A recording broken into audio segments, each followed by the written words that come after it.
Hello les amis et bienvenue dans ce nouvel épisode de la Fabrique des investisseurs, c'est Jérôme, je suis ravi de vous retrouver aujourd'hui pour un nouvel épisode. Alors épisode hebdomadaire enregistré tardivement dans la semaine parce que c'est le feu, je cours dans tous les sens, j'ai plein de trucs à gérer sur toutes mes boîtes, sur toutes mes activités, mais c'est cool, ça veut dire que je ne m'ennuie pas, ça veut dire qu'il y a du travail et ça veut dire que je suis toujours autant passionné.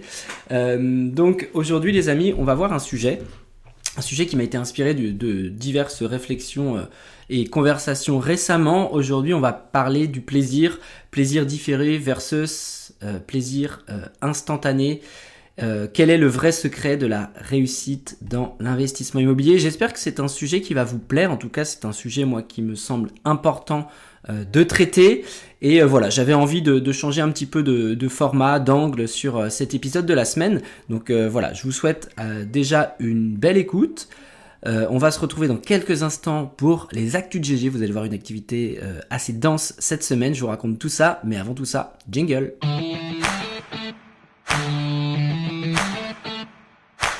Hello à tous et bienvenue dans la Fabrique des investisseurs. Je suis Jérôme Rubin, chasseur immobilier, marchand de biens et spécialiste des investissements rentables. Après une carrière d'opticien, j'ai changé ma vie grâce à l'immobilier en investissant massivement avec mon épouse puis en devenant responsable de projets locatifs. J'aide désormais les investisseurs à passer à l'action, à trouver leur pépite immobilière et à faire décoller leur patrimoine. Si vous êtes à la recherche de stratégies, d'astuces, de retours d'expérience et d'authenticité, vous êtes au bon endroit. Dans ce podcast, seul ou avec mes invités, je vous partage tout pour vous inspirer au quotidien, vous aider à atteindre tous vos objectifs et faire en sorte que l'immobilier change également votre vie.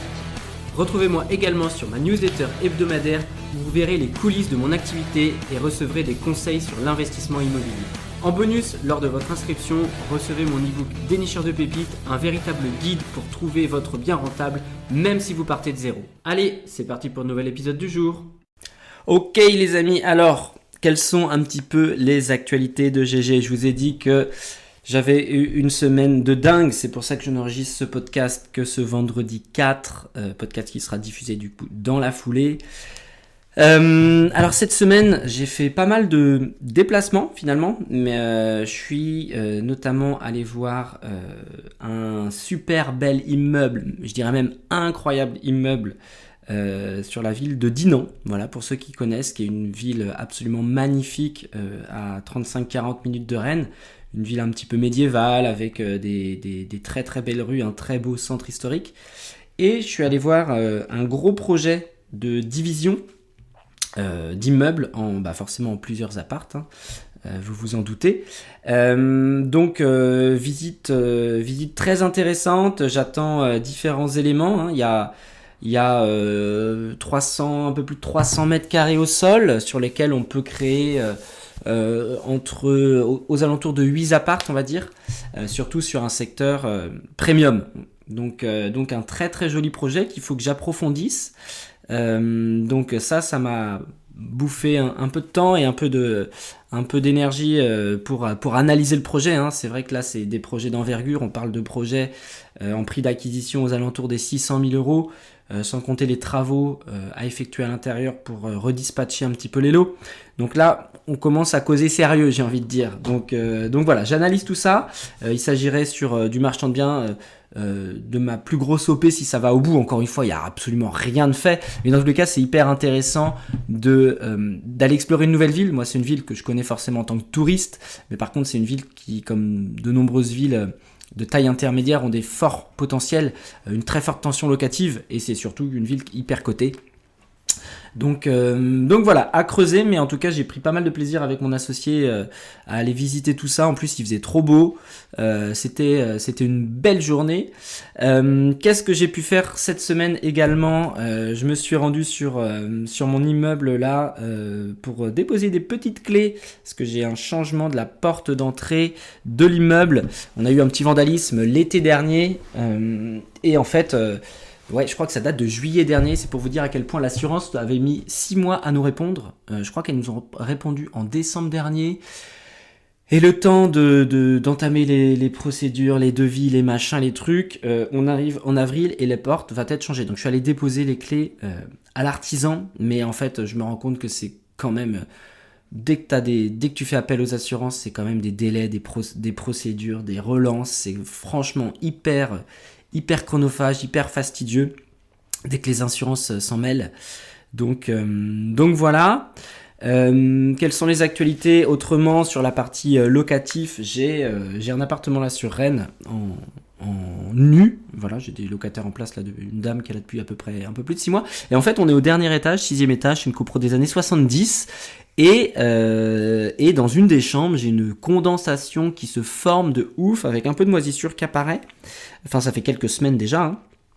Donc au début, on a mis ça sur comment dire, le chauffage qui n'était pas assez fort et ça faisait potentiellement des ponts thermiques hein, avec l'extérieur. J'ai quand même demandé à un expert de venir et comment dire, il s'avère que finalement il y a peut-être un sujet avec la copro, le bâti de la copro, parce que on a eu comment dire, un ravalement de façade et des travaux sur la terrasse, le toit plutôt, et finalement ces petits soucis sont apparus depuis cette intervention de travaux de copro. Donc bon, est-ce qu'il y a un lien? Je ne sais pas, mais toujours est-il que c'est un peu relou parce que forcément la locataire elle me relance tout le temps, ce qui est normal. Ce que je peux entendre, hein, c'est pas un souci. Moi, je suis propriétaire bailleur, donc je suis aussi responsable de la bonne, du caractère vivable de l'appartement. Donc aujourd'hui, ça l'est carrément, mais bon, bref, il y a du coup, faut pas laisser le truc s'amplifier. Donc voilà, donc ça c'est pareil, j'ai fait appel à une boîte pour venir installer des aérateurs sur les fenêtres PVC pour favoriser la ventilation de cette chambre. Donc à voir si ça s'améliore, si pareil avec les beaux jours qui arrivent et le côté différence de température qui va s'amoindrir, ça s'améliore, mais voilà, c'est toujours des petits pépins, des petits trucs à gérer sur les locs. C'est toujours par période en plus. Hein. Bon là il y a ce sujet de la porte, il y a ce sujet comment dire de l'aération ou du moins du pont thermique ou je ne sais quoi encore. J'ai eu un Velux de pété aussi cette semaine, un locataire qui est là depuis 3 ans facile dans un appart, super locataire franchement, c'est vraiment c'est une belle personne j'ai envie de dire. Mais il me dit Jérôme, j'ai pété mon Velux, machin truc, bon ok. J'ai demandé des photos pour en savoir plus, pour voir, à mon avis c'est la petite manivelle là quand tu clenches, la petite manivelle, c'est pas une manivelle, mais la petite barre que tu viens d'éclipser, à mon avis c'est ça qui a pété. J'attends des photos avant d'en savoir plus et puis d'activer la suite des événements, refaire venir le couvreur qui m'avait installé tout ça, etc. etc. Et enfin sur l'actualité également, départ locataire sur mon 2e immeuble. Il m'a dit qu'il comptait partir, il a un changement professionnel, donc va falloir gérer ça, mais fort heureusement, j'ai envie de dire le process avec cet immeuble-là, j'ai quelqu'un qui me gère tout sur place, donc ça devrait pas trop m'impacter en temps et en charge mentale, j'ai envie de dire. Ah oui, une super actualité que je vous ai pas dit sur la partie marchand de biens, on a reçu une offre d'achat sur un des apparts qu'on n'a pas encore acheté d'ailleurs, on va passer chez le notaire là, on attend des nouvelles mais courant avril, et on a demandé une pré-commercialisation, on achète 3 apparts qu'on revend au détail, et on a reçu une offre d'achat hier sur l'un de ces appartements là, donc trop cool. L'idée encore une fois en marchand c'est d'essayer d'arbitrer, de vendre ses biens avant même d'être propriétaire, quand on en a la possibilité. Donc là ça prend une bonne tournure, donc c'est trop cool, ça nous permettrait de continuer à enchaîner plus rapidement que prévu, j'ai envie de dire. Donc ça c'est plutôt chouette. Et voilà, et puis semaine également assez marquée par pas mal de coaching. J'ai des personnes, mes élèves rennais hein, que je coach pendant 6 mois là, que j'accompagne pendant 6 mois. Donc là c'était la semaine des suivis individuels, donc ça me prend un petit peu de temps et c'est trop cool. Là on arrive dans une phase où les élèves vont faire des visites. Voilà, ils ont tout le background nécessaire, toutes les techniques et le savoir pour être autonomes, bien faire les choses, et ils sont en train de construire leur réseau comme je leur ai appris. Et là cette semaine on débriefait un petit peu, notamment hier j'ai un élève là qui m'a présenté 4 immeubles qu'il avait visités, enfin 2 immeubles et 2 maisons à diviser. Donc en fait, moi, mon job là-dedans, mon rôle, c'est de dégrossir, d'analyser, de voir avec lui les possibilités. Donc je demande à chaque fois à prendre un max de vidéos, un max de photos, et moi, à partir de tout ça, ça me permet de driver et de dire, bon bah voilà, là tu peux faire ça, là tu peux faire ça, attention à ci, attention à ça, on repeaufine l'enveloppe travaux, etc. Et moi, c'est vraiment une phase que j'adore, clairement. C'est comme si j'étais avec eux dans la visite, quoi. Ça me permet de donner vraiment un max de valeur, voilà, parce qu'ils sont encore en phase débutant sur leur recherche, sur leur montée en compétences. Donc, mais je commence à voir que certains ont des très bonnes réflexions, des très bons réflexes, que moi j'ai mis plusieurs années à développer, mais forcément, vu qu'ils sont encadrés par moi, ils évoluent beaucoup plus vite. Donc ça, c'est trop cool. Et dernière actualité avant de passer au sujet du jour. Je donne une conférence lundi soir prochain à Laval et je me suis fait exploser de réservations, enfin je sais pas quel est le mot, de places assises. Je m'attendais pas à un tel engouement, donc c'est trop bien. Normalement, devrait y avoir ça le comble. Donc j'ai très très hâte de tenir cette conférence. D'ailleurs, n'hésitez pas, encore une fois les amis, je vous ai mis dans la barre de description un petit lien. Vous pouvez me dire où vous êtes placé en France. Comme ça me permet de voir un petit peu quelles sont les possibilités, quels sont mes champs d'intervention si jamais vous souhaitez que je vienne vous voir. Donc voilà un petit peu les actualités. Donc ça sert à rien si vous êtes autour de Laval de me dire Jérôme, je veux venir. C'est de ma faute, j'aurais dû vous prévenir avant. Mais j'ai lancé les pubs, etc. Et ça a très très bien marché. C'est complet de chez complet. Il y aura même certainement des gens qui seront debout. Donc après l'idée c'est que je réitère ce type de conférence dans d'autres villes, naturellement, parce que c'est ce que je kiffe faire le plus. Donc voilà, au niveau des actualités de GG les amis, on va maintenant passer au sujet du jour. Plaisir différé versus plaisir instantané. Quel est le vrai secret de la réussite en investissement? C'est parti. Ah oui, aussi, et vu que je suis une buse à chaque fois et que j'oublie et que je me dis putain Jérôme t'es vraiment trop con, n'hésitez pas encore une fois à liker le podcast, à le partager potentiellement à des amis qui s'intéressent à l'investissement immobilier. Moi c'est ce qui me permet de me référencer au maximum. J'ai eu des notes dernièrement trop cool sur Apple Podcast et Spotify. Donc merci à toutes celles et ceux qui m'ont laissé une petite note. Vraiment c'est hyper important pour moi. C'est ça. Enfin le podcast, vous en rendez pas compte, même si aujourd'hui c'est une passion et je pourrais pas m'en passer. C'est quand même encore une fois une activité qui demande du temps, qui demande de l'organisation. Bref. Donc voilà les amis, si vous avez 2 petites minutes à prendre, je vous en serai fort reconnaissant. Allez, maintenant on passe au sujet du jour. Donc ouais, comme je vous l'ai dit, sujet qui m'a été inspiré dernièrement de par des réflexions, de par des conversations, de par un constat en fait aussi tout simplement de ma vie actuelle, où on a tendance à... Enfin, on a tendance. Moi non, en l'occurrence, c'est une de mes forces, à se comparer. Voilà, la comparaison de se dire, putain, j'ai 36 ans, ma femme en a 31...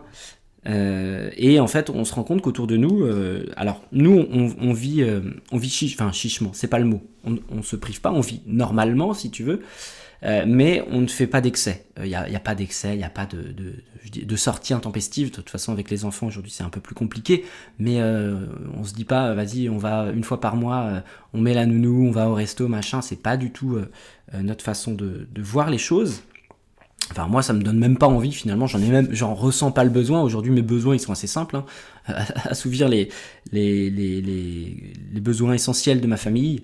On a un toit, on a à manger, on fait des activités le week-end, on part de temps en temps au week-end, ok c'est cool, on se prive pas sur les vacances, on n'est pas dans l'excès mais on part en vacances, donc moi en fait mes besoins ils sont comblés.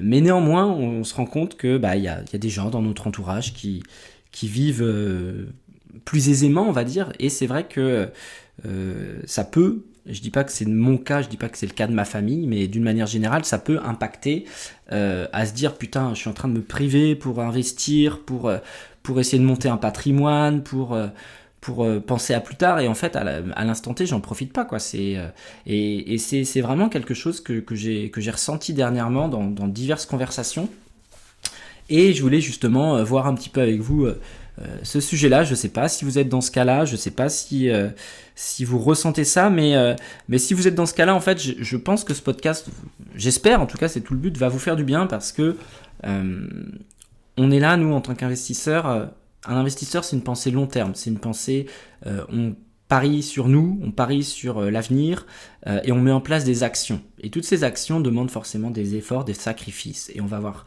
un petit peu quel est l'impact dans l'une ou l'autre, dans l'un ou l'autre des cas. Pourquoi je parle de tout ça? Parce qu'on vit finalement dans un monde, dans une société, je ne vais pas vous faire le topo, où finalement tout est accessible immédiatement. Les livraisons, Amazon, aujourd'hui tu appuies sur ton téléphone, tu cliques sur un bouton, le lendemain c'est livré chez toi. Tout ce qui est streaming. Voilà, on est dans une société, alors je ne vais pas faire de clichés, mais bref, vous le savez aussi bien que moi, une société de consommation, une société où on a besoin de tout de suite, et finalement on en perd l'essence même de la patience. Et aujourd'hui, en tant qu'investisseur, on se doit d'être patient. Moi j'ai un dicton familial, mes parents m'ont toujours dit Jérôme, chaque chose en son temps.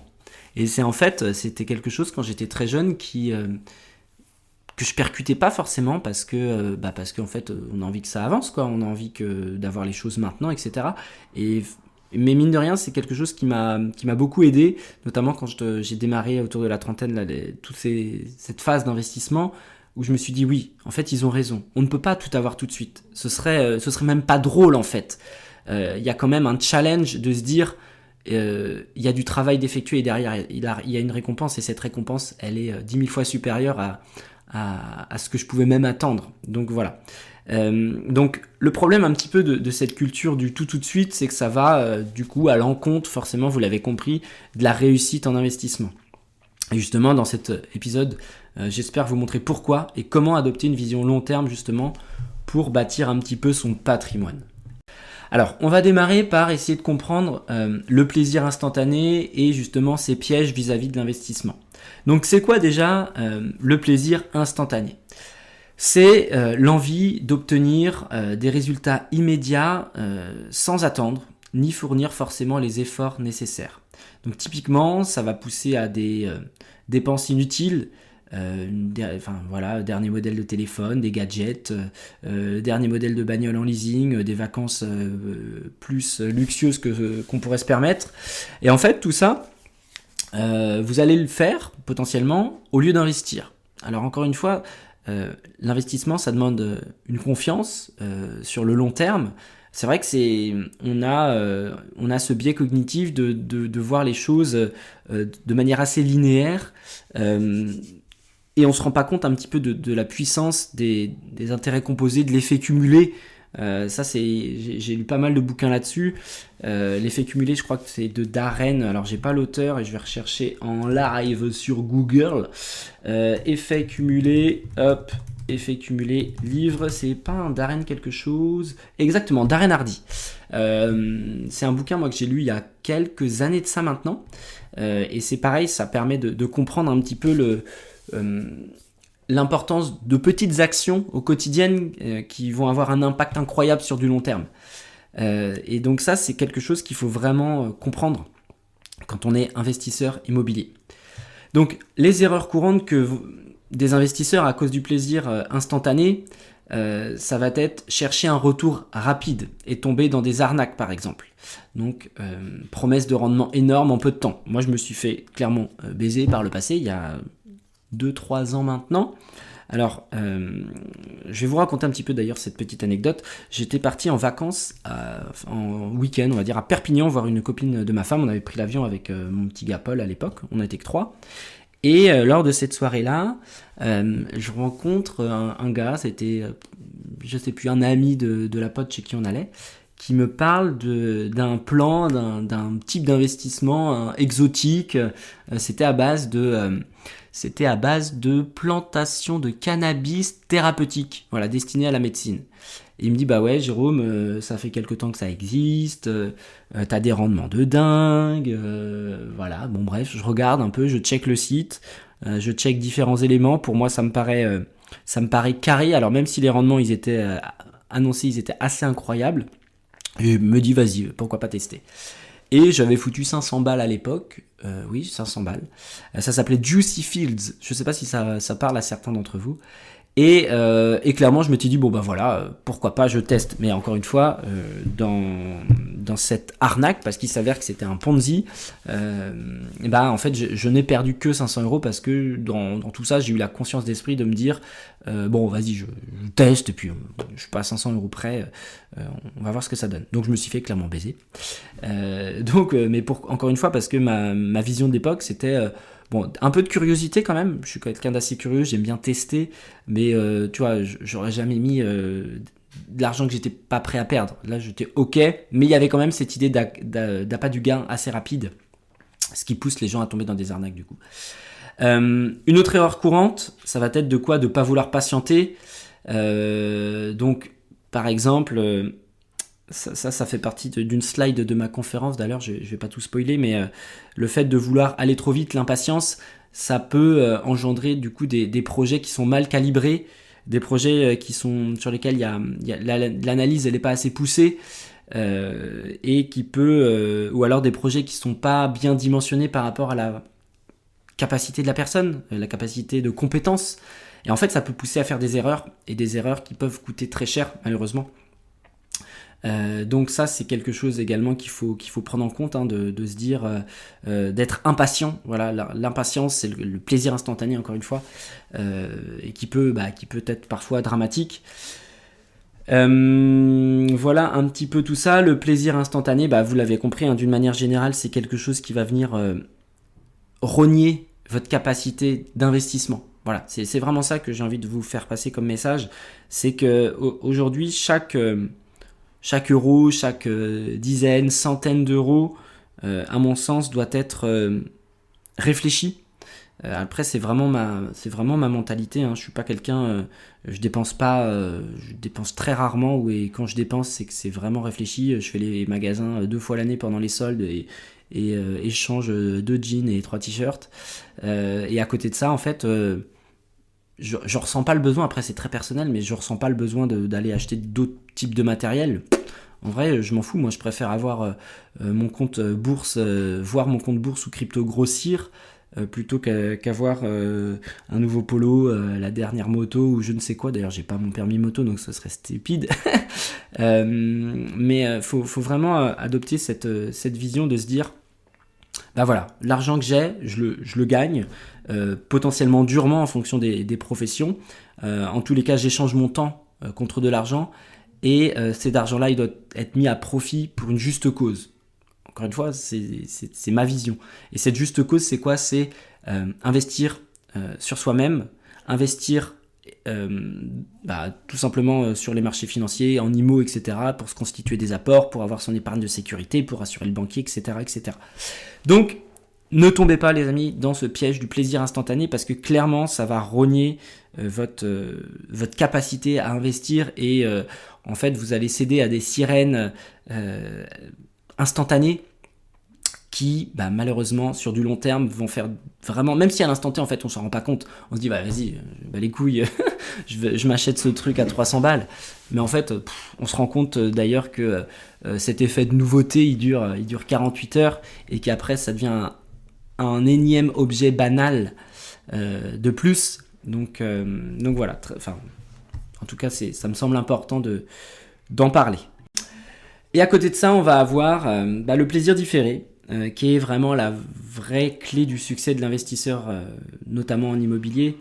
Donc le plaisir différé, c'est quoi? C'est accepter de faire des efforts maintenant pour en profiter plus tard.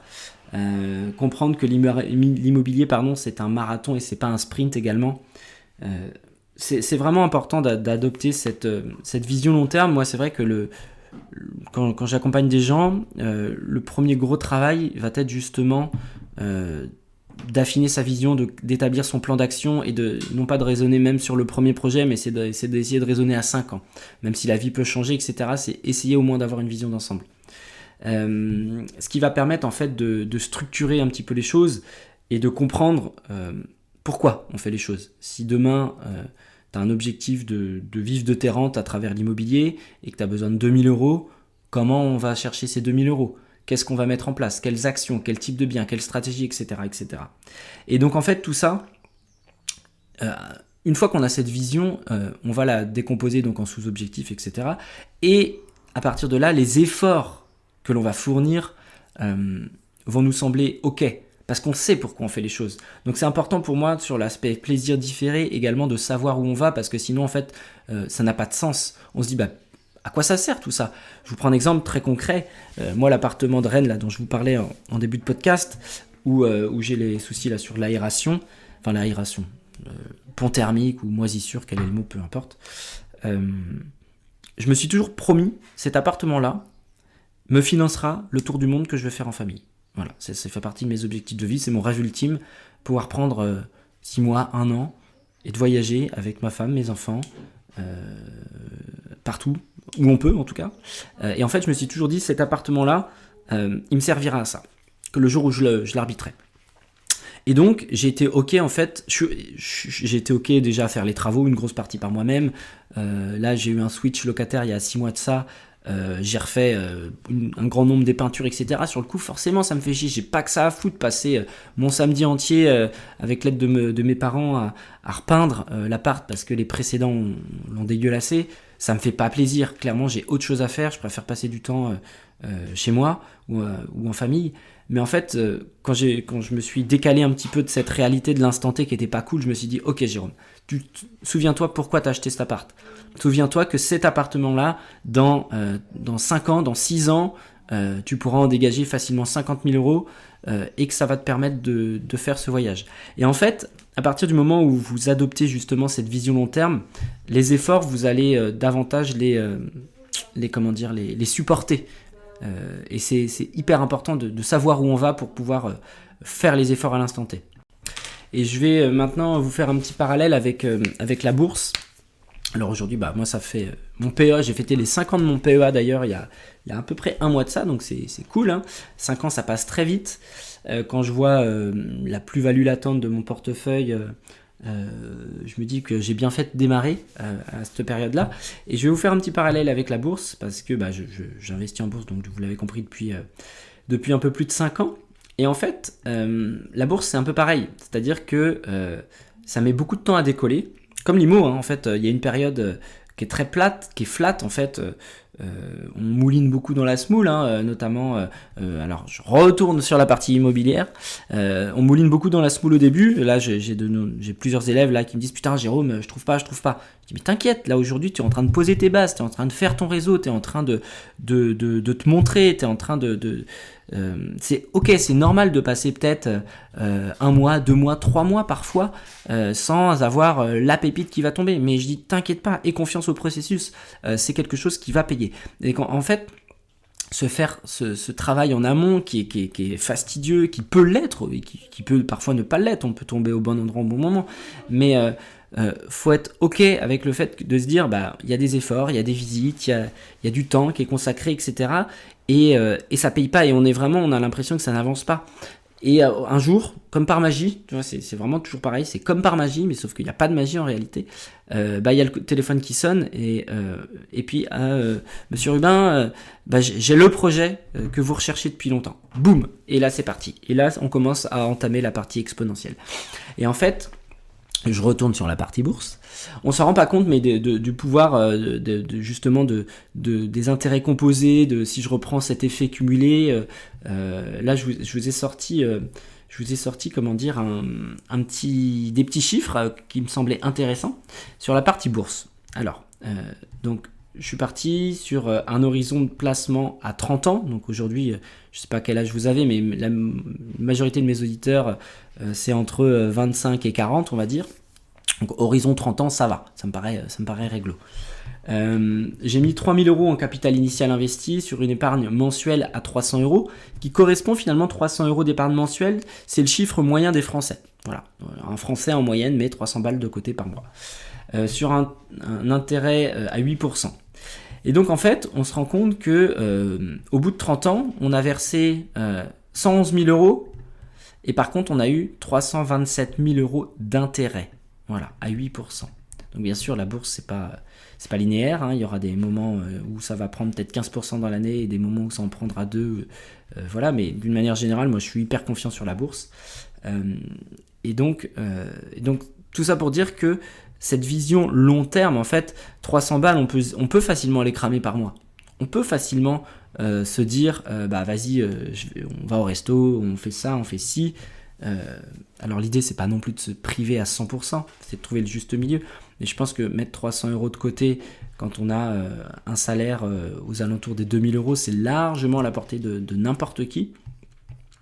D'ailleurs, quand je gagnais à l'époque, quand j'étais opticien, quand j'ai démarré, je gagnais 1400 €, j'ai gagné 1400, 1500 pendant très, beaucoup trop longtemps d'ailleurs, et j'arrivais à mettre entre 300 et 400 € de côté. Et tout ça en étant propriétaire de mon appartement, et en ayant des mensualités de crédit à l'époque aux alentours des 500 € je crois. 500, 550, un truc comme ça.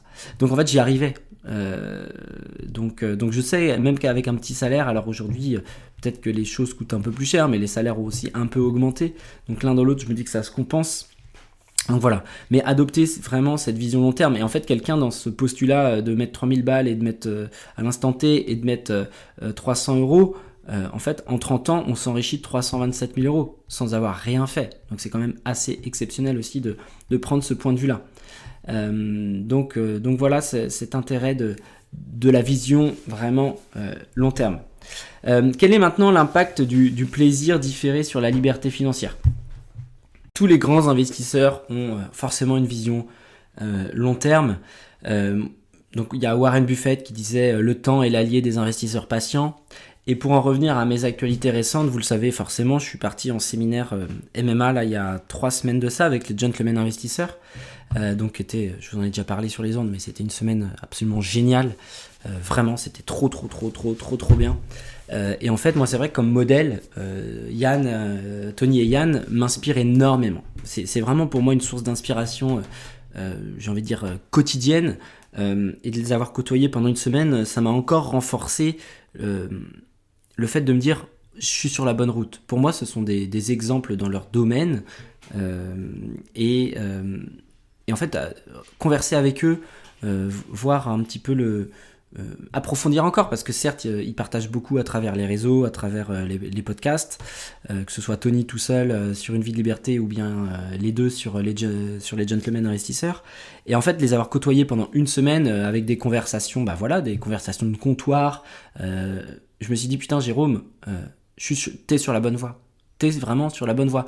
J'avais déjà un mindset et une façon de voir les choses assez claire, hein. Et finalement, les avoir côtoyés, ça m'a encore plus renforcé sur en fait, je peux être serein sur l'avenir. Si je continue à faire les choses, alors, est-ce que j'atteindrai leur niveau ? J'en sais rien, parce qu'ils ont quand même des niveaux très avancés, mais en tout cas, essayer de m'en rapprocher au maximum. Et en vrai, aujourd'hui, si j'arrive à me rapprocher de ce qu'ils ont réussi à construire, en fait, je suis refait, parce que c'est pour moi aujourd'hui, ils ont une vie sur le papier, encore une fois. Hein. Il y a toujours des galères, il y a toujours des trucs à arriver, mais une vie inspirante en tout cas. Voilà, une vie qui m'inspire, c'est vraiment le mot, m'inspire. Donc voilà, et ça m'a vraiment renforcé sur le fait de me dire, ok Jérôme, à l'instant T, ouais, tu vis pas, je vis pas dans l'excès, loin de là, et ce sera pas forcément mon but plus tard, mais d'avoir ce choix, d'avoir cette capacité de se dire peut me le permettre. Et en fait, c'est ce côté qui revient souvent, c'est la permission. Que quand on est salarié, on est obligé de demander la permission. Est-ce que je peux prendre des vacances ? Est-ce que je peux terminer plus tôt ? Est-ce que je peux ? Et en fait, cette permission-là, une fois qu'on est indépendant, on n'a plus à la demander déjà, donc c'est déjà un grand écart par rapport à cette ancienne vie de salarié. Mais par contre, financièrement, il y a aussi des choses qui rentrent en jeu. Et l'idée, c'est de plus être restreint financièrement, ne plus jamais être restreint financièrement. Je sais que ça demandera encore du temps, mais voilà, toujours est-il pour vous dire que quand je regarde un petit peu déjà le chemin parcouru et ce qui me reste à faire, mais du moins la tournure que ça prend, je me dis que je suis quand même sur la bonne voie. Bon bref, je m'éparpille dans ce podcast, encore une fois vous l'avez compris, je l'ai construit, j'ai fait mon plan et puis après c'est beaucoup d'impro, hein. Je pense que ça se ressent parce que c'est assez décousu, mais j'espère au moins que ça vous plaît. Donc je vous disais, tout ça pour en revenir à cette partie 3, l'impact du plaisir différé sur la liberté financière. Donc en fait je vous ai pris une comparaison entre deux types d'investisseurs. Une personne A, donc on est investisseur immobilier. Une personne A qui est sur un plaisir instantané, on va dire, il va acheter son bien, par exemple, bien trop cher. Typiquement, l'exemple de la résidence principale. Hein. Acheter un bien trop cher sans optimisation et potentiellement que ce soit une RP ou du locatif, il va galérer forcément avec sa renta, son prix de revente, etc. Il garde son train de vie élevé, il met pas d'argent de côté spécialement. Donc résultat, il y a quoi ? Il y a pas ou peu d'effet de levier, il n'y a pas d'accélération sur le patrimoine. Je prends des raccourcis, mais c'est pour vraiment vous catégoriser les gens. Et il y a une deuxième personne qui a une vision plus long terme, qui est plus sur du plaisir différé, qui va faire une recherche approfondie, une analyse vraiment qui va prendre le temps de comprendre les choses, de se comprendre elle-même, d'analyser son secteur, ses objectifs, etc., etc. Elle va acheter un bien qui va être rentable, elle va savoir optimiser sa fiscalité et elle va sacrifier à l'instant T quelques plaisirs immédiats pour justement réinvestir et créer cet effet boule de neige. Résultat, au bout de quelques années, quelques peut-être 5... je pense que les différences commencent à se voir vraiment à partir de 5 ans. Moi, c'est ce que je ressens quand je vois un petit peu le capital accumulé et remboursé au bout de 5 ans. Là. Donc, il y a le patrimoine qui se développe et il y a une liberté financière à long terme ou à moyen terme qui va se dessiner. Donc maintenant, comment faire pour adopter un état d'esprit qui va s'orienter vers le plaisir différé ? Vous l'avez compris, c'est pas forcément quelque chose qui est évident, c'est pas quelque chose qui est naturel du moins, mais c'est quelque chose qui peut se travailler et qui peut s'apprendre. Et c'est ça qui est important. Donc, la première des choses, ça va être changer sa vision vis-à-vis de l'argent. Comprendre que chaque euro doit être dépensé, voir que chaque euro qui est dépensé doit être un euro qui pourrait travailler à son service. Il y a un livre qui était exceptionnel, ça a été un des premiers livres d'ailleurs que j'ai lu il y a 5-6 ans de ça, il se lit très très vite, c'est L'homme le plus riche de Babylone. Incroyable ce livre, donc je vous invite vraiment à le prendre. D'ailleurs, il faudrait que je vous fasse un jour un podcast sur les meilleurs livres qui m'ont le plus marqué, mais celui-là sur la partie financière, gestion de l'argent, intelligence autour de l'argent, incroyable, bref. Et donc, il faut également comprendre que la liberté financière ne vient pas du revenu, mais des actifs que l'on possède. Ça, c'est quelque chose d'hyper important. Aujourd'hui, si vous avez des revenus, c'est que vous produisez un travail en face. Mais que du coup, si vous arrêtez de travailler, vous n'avez plus ces revenus, donc en rien du tout, vous êtes libre. Si demain tu gagnes 4000 balles et que tu en dépenses 4000 ou 4002 tous les mois, pour moi, il y a zéro richesse. Il y a zéro richesse. Par contre, quelqu'un qui va posséder des actifs, à savoir peut-être de l'immobilier, des business qui va réussir à automatiser, des revenus à travers la bourse, à travers la crypto.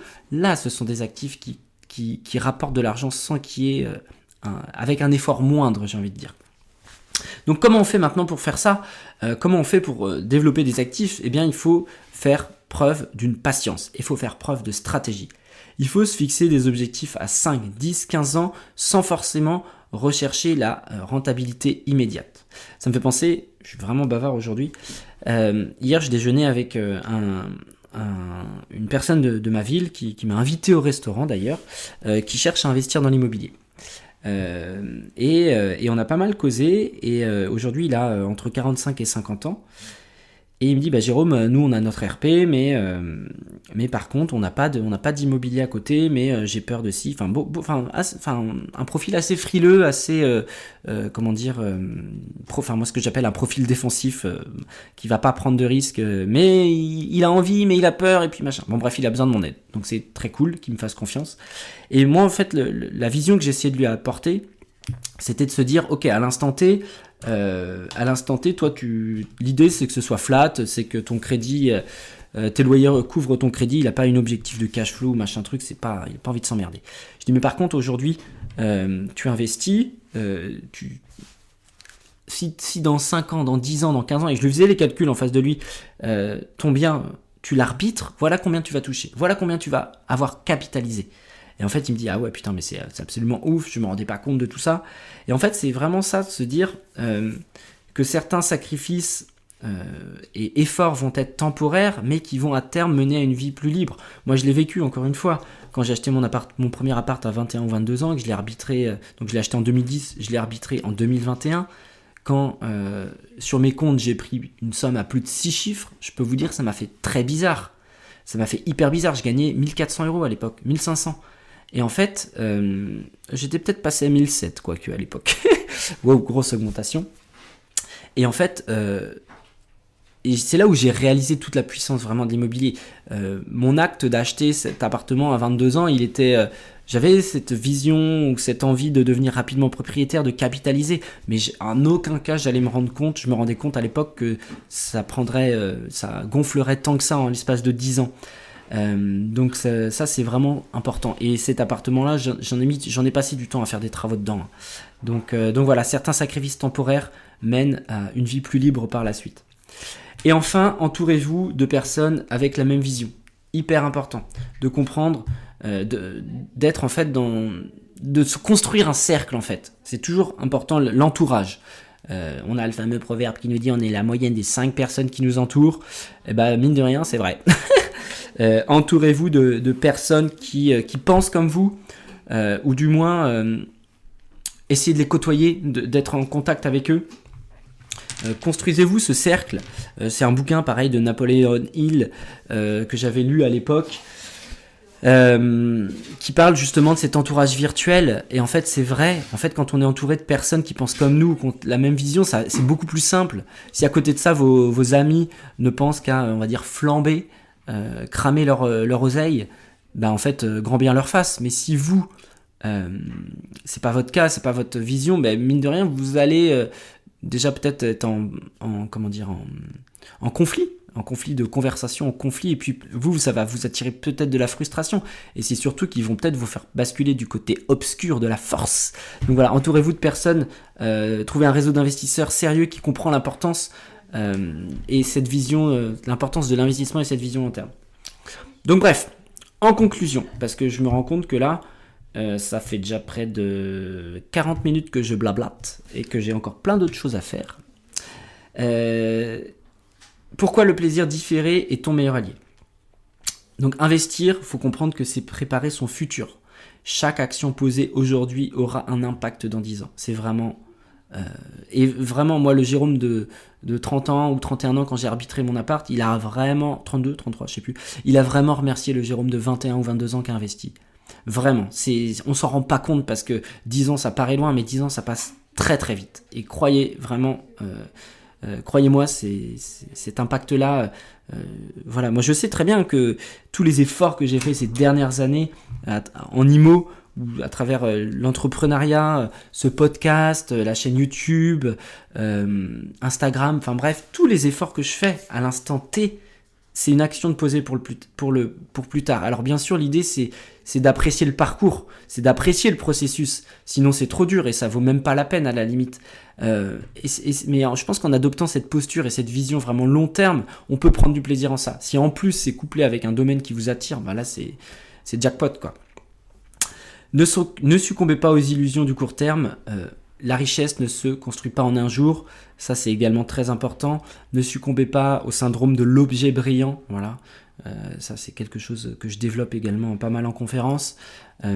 L'objet brillant, les sirènes du court terme, même si c'est tentant, c'est alléchant, mais en fait c'est pas la vie. C'est pas la vie, ça marche pas comme ça. Donc voilà, donc choisissez une stratégie long terme pour vous créer une vraie liberté financière.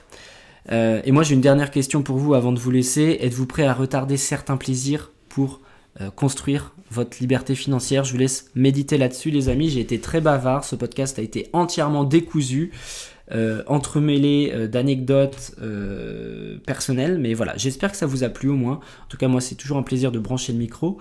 Peut-être que je vais en retrouver certains d'entre vous lundi soir à Laval, et pour toutes celles et ceux qui souhaitent que je vienne les voir dans la ville, bah écoutez, vous avez le petit questionnaire juste en dessous pour me dire où est-ce que vous êtes et j'essaierai de voir quelles sont mes possibilités. Je vous souhaite de passer un excellent week-end, portez-vous bien, à très très vite, ciao ciao. Pour aller plus loin dans votre expertise IMO, vous pouvez rejoindre ma newsletter dans laquelle je vous partage une actualité décryptée, des conseils et astuces ainsi que plein d'autres exclusivités. En bonus, recevez mon e-book Dénicheur de pépites, un guide de 70 pages pour monter en compétences à vitesse grand V. Le lien de la newsletter est dans la description de l'épisode.